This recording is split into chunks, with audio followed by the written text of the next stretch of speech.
దివంగత నేత వైఎస్ రాజశేఖర రెడ్డి ఆశయాల నుంచి పురుడు పోసుకున్న ఆరోగ్యశ్రీ పథకానికి తూట్లు పొడిచే ప్రక్రియ ప్రారంభించింది కూటమి సర్కార్. ఓవైపు నిధులు విడుదల చేయకుండా ప్రజా ఆరోగ్యానికి మంగళం పాడుతుంది. మరోవైపు ఆరోగ్యశ్రీని ప్రైవేటు పరం చేసి ఇన్సూరెన్స్ కంపెనీలకు కట్టబెట్టే ప్రయత్నాలు ప్రారంభించింది సర్కార్.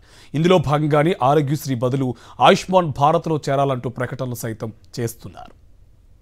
అక్కడక్కడ ఆరోగ్యశ్రీకి ఈరోజు డబ్బులు లేనటువంటి పరిస్థితి, హాస్పిటల్స్ కి బిల్లులు రావడం లేదు, పేషెంట్లకు వెళ్తే గనక వాళ్ళకి ట్రీట్మెంట్స్ కూడా జరగనటువంటి పరిస్థితి.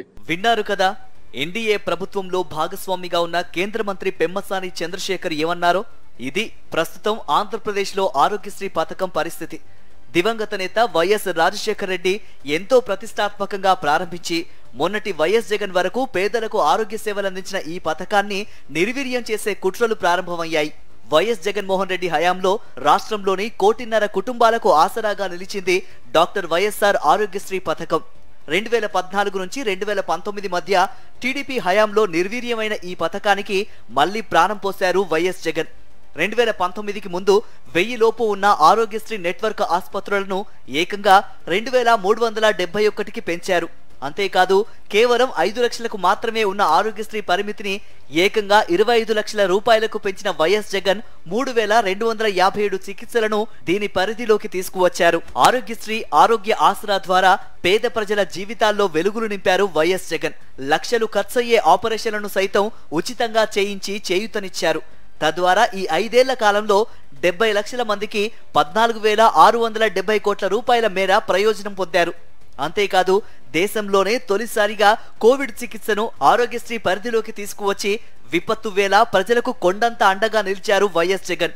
కోవిడ్ 2 ఏళ్ల కాలంలో ఆరోగ్యశ్రీ ద్వారా 2,06,721 మందికి చికిత్స అందించి దానికోసం ఏకంగా 743,77 లక్షల రూపాయలు ఖర్చు చేశారు. ఇప్పుడు ఏపీలో అధికారంలోకి వచ్చిన కూటమి సర్కారు ఇంతటి మహత్తర పథకానికి తూట్లు పొడిచే ప్రయత్నాలు ప్రారంభించింది.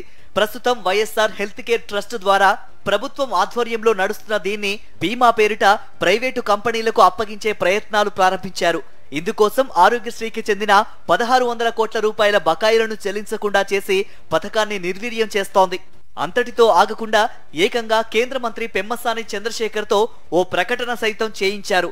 రాష్ట్రంలో నిధుల లేమితో ఆరోగ్యశ్రీలో సేవలు సరిగ్గా అందడం లేదని, అందువల్ల ప్రజలంతా కేంద్ర ప్రభుత్వం తీసుకువచ్చిన ఆయుష్మాన్ భారత్ లో చేరాలంటూ ఉచిత సలహా ఇచ్చారు పెమ్మసాని. తద్వారా ఏపీలో ఆరోగ్యశ్రీ మున్ముందు పనిచేయబోదంటూ చెప్పకనే చెప్పారు కేంద్ర మంత్రి. అన్ని జిల్లాల్లో ప్రజలను కోరుకునేది ఏంటంటే, మీరు ఆయుష్మాన్ భారత్ లో రిజిస్టర్ అయ్యి ఆ కార్డ్స్ తీసుకొని 5 లక్షల రూపాయల వరకు మీరు ఆరోగ్యశ్రీ లాగా వాడుకోవచ్చు. దానివల్ల హాస్పిటల్స్ బాగుంటాయి, ఇండస్ట్రీస్ బాగుంటాయి, మీ ఆరోగ్యం కూడా బాగుంటుంది. ఎందుకంటే అక్కడక్కడ ఆరోగ్యశ్రీకి ఈరోజు డబ్బులు లేనటువంటి పరిస్థితి, హాస్పిటల్స్ కి బిల్లులు రావడం లేదు, పేషెంట్లకు వెళ్తే గనక వాళ్ళకి ట్రీట్మెంట్స్ కూడా జరగనటువంటి పరిస్థితి.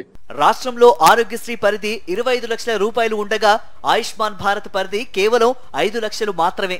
పేదలకు ప్రయోజనం చేసే ఆరోగ్యశ్రీని కాదని కేంద్ర ప్రభుత్వ పథకానికి మారిపోవాలంటూ సలహా ఇవ్వడంలోనే కూటమి కుట్రలు బయటపడ్డాయి.